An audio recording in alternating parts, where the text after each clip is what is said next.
Salut à tous et bienvenue dans cette nouvelle vidéo de la vie qui chante.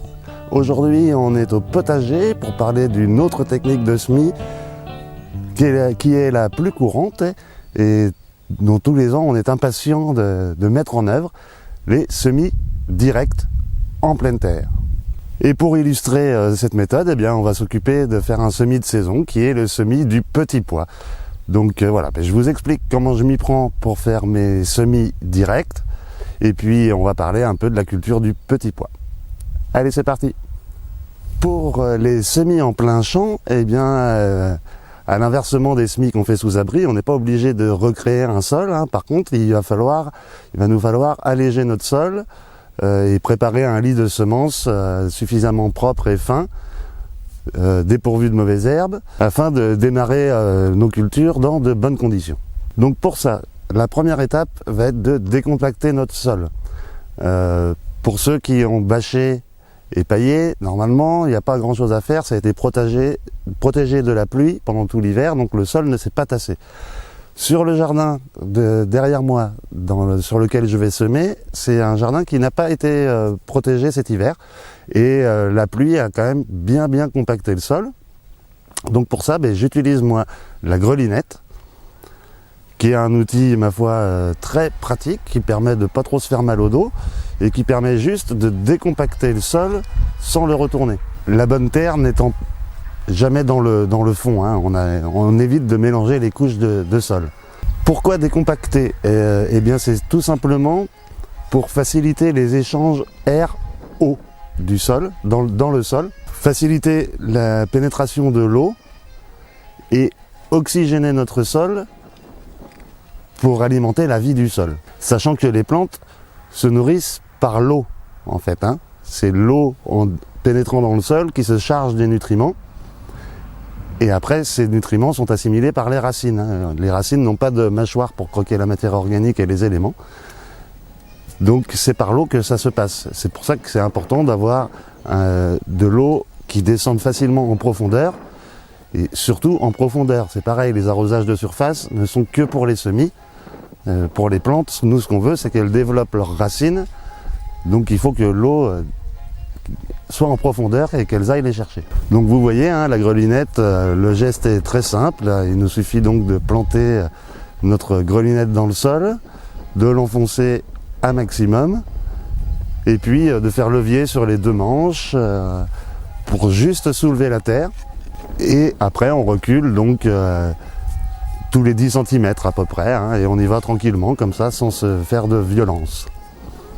Ensuite il nous faut affiner notre sol, parce que vous voyez, la grelinette laisse quand même pas mal de mottes, et pour les semis, on doit affiner notre sol en fait en fonction de la taille de la graine. Plus la graine est grosse, moins on aura besoin d'affiner. Par exemple sur du petit pois, qui est quand même une assez grosse graine, on n'a pas besoin d'un sol vraiment hyper fin, on n'a pas besoin de faire de la farine ou du sable.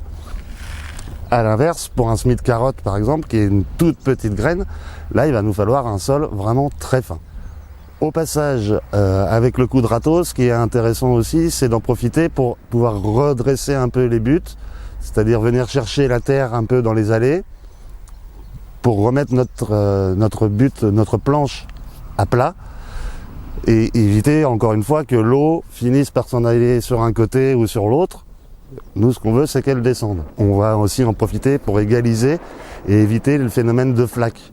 Il ne s'agit pas forcément d'être pile poil au niveau de la terre plate, mais voilà, ce qu'on veut éviter, c'est d'avoir des creux, des flaques d'eau qui vont faire stagner et qui risquent d'engendrer un pourrissement des racines ou même du collet de la plante. Une fois qu'on a affiné donc notre sol au râteau, eh bien écoutez, moi ce que je fais, c'est que je retourne mon râteau et j'utilise le manche tout simplement pour tracer des sillons.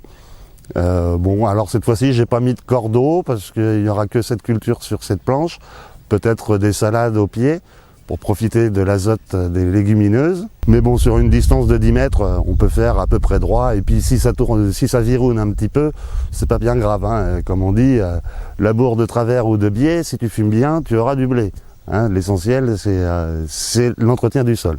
Une fois notre sillon fait, il nous reste donc à déposer les graines Alors le petit pois se sème donc, il y a deux techniques. Soit on peut les faire en poquet, c'est-à-dire 3 graines par 3 graines, 3 ou 4, tous les 40 cm à peu près. Ça c'est plutôt bien pour les pois à rame, les pois grimpants. Sinon pour les pois nains, comme je vais semer là, eh bien moi ce que je fais c'est que je sème une graine tous les 2 cm à peu près. Toujours 1,5 fois à 2,5 fois la taille de la graine, hein. Donc pour le petit pois ça va nous faire 1,5 cm, 2 cm de profondeur, guère plus. Et après, eh bien, je viens recouvrir délicatement au râteau avec le dos du râteau. Hein, ça évite d'avoir les dents qui s'enfoncent et qui vont perturber votre semis. Donc moi je recouvre avec le dos du râteau et à la fin il nous reste encore une fois à plomber le semis, donc à le tasser, ce qui va permettre d'éviter aux racines aux graines quand elles vont germer, les premières racines, ça va leur éviter de se retrouver à l'air parce qu'elles n'aiment pas ça du tout. Ça va nous permettre aussi, après les premières pluies, d'éviter que finalement la terre se tasse et fasse remonter les graines. D'où l'importance de toujours plomber le semis. Alors là, j'y vais tout simplement hein, avec le dessus du râteau en tapotant. Maintenant, parlons un peu de la culture du petit pois. Alors, vous pouvez en semer à partir de février jusqu'à environ mai. C'est un légume quand même gourmand en eau, donc il faudra vraiment entretenir l'arrosage. Il n'aime pas la sécheresse, c'est pour ça que moi, en général, passé le mois de mars, avril, j'arrête d'en semer. Parce que après ça va demander vraiment trop d'arrosage. Entretenir des petits pois tout l'été, c'est vraiment beaucoup trop d'eau. Mais vous pouvez aussi en ressemer en novembre. Moi j'en ai 2 rangs à côté qui ont été semés en novembre, ce qui permet de prendre de l'avance un peu sur la culture et surtout les cultures semées comme pour les fèves à l'automne vont être moins embêtées par les pucerons. Parce que les pucerons étant fans de plantes, de végétaux sucrés et azotés, eh bien ils vont se ruer sur les fèves et sur les petits pois. C'est un peu toujours comme ça. Pour ça, il y a une solution qui est de pulvériser des huiles blanches, par exemple huile de colza, qu'on dilue dans de l'eau et on pulvérise avec ça. Un autre problème avec les petits pois, ça va être les oiseaux hein, qui vont être fans aussi de ces jeunes pousses tendres et sucrées. Donc pour ça, il va falloir les protéger quand même, soit par un filet, soit par...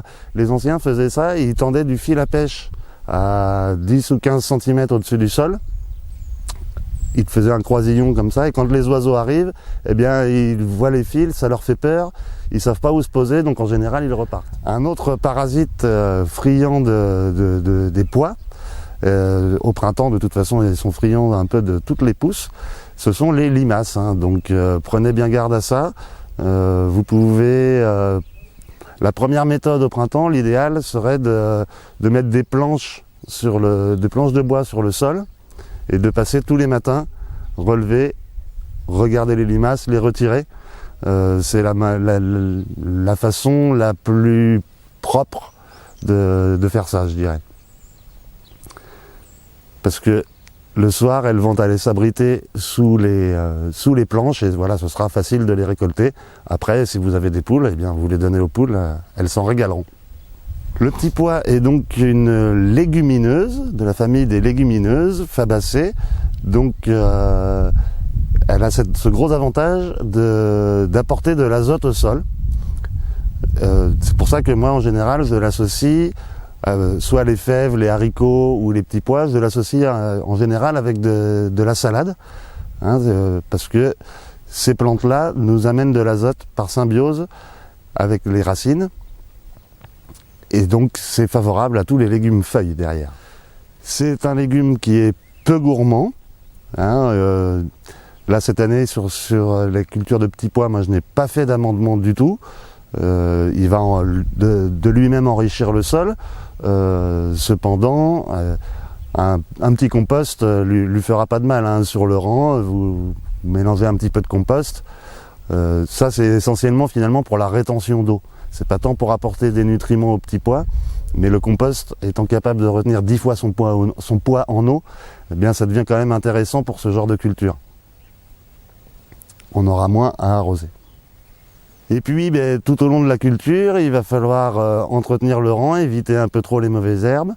Et puis au bout d'un moment, il faudra les tutorer, hein, même sur des poids nains, c'est quand même recommandé de mettre un grillage sur 1 mètre de haut. Voilà, moi ce que je fais, c'est que j'attends que ça commence à naître, que le rang soit bien visible, ce qui me permet de faire un premier désherbage avant de mettre mon grillage. Et puis après, il n'y aura plus qu'à venir les récolter au fur et à mesure et s'en régaler. C'est un légume qui se conserve très bien en conserve, mais également en sec, hein. Vous pouvez les laisser venir à maturité, et puis après vous pourrez les mélanger au potage. Voilà. C'est un légume très nutritif, très riche.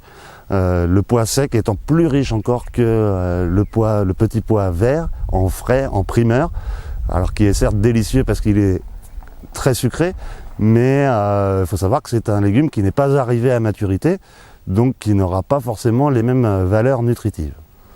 Alors voilà, j'espère que cette vidéo vous aura intéressé, qu'elle vous aura plu. Si vous avez des questions, n'hésitez pas à les poser en commentaire, je ferai tout mon possible pour y répondre avec plaisir. Si vous voulez donner un petit coup de pouce à la chaîne, n'hésitez pas, pensez à vous abonner, à partager, et puis d'ici là, restez à l'écoute. Il y a la vie qui chante. Allez, salut la bise!